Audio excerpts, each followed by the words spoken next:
अस्सलाम वालेकुम व्यूवर्स, और आपको फिर जरा खुशामदीद कहते हैं पीके मेगा एंटरटेनमेंट में।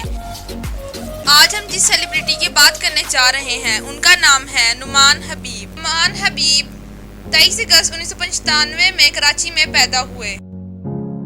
नुमान हबीब एक पाकिस्तानी अदाकार हैं। नुमान ने अपने सफ़र का आगाज सीरियल ये है ज़िंदगी से किया। इस सीरियल में उन्होंने बहुत अच्छा अपना किरदार निभाया। आप एयरवाई डिजिटल के शो निचले में भी नजर आए।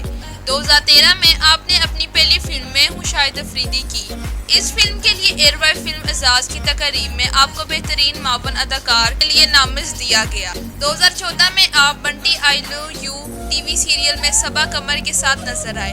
2014 में आप एक भारतीय टीवी सीरियल परवाज में भी नजर आए। ये शो जी टीवी पर भी नशर हुआ।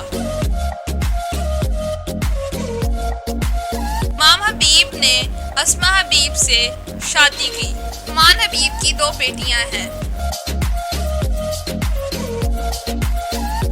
उनकी बड़ी बेटी का नाम आयशा नुमान है और उनकी छोटी बेटी का नाम ज़ारा नुमान है।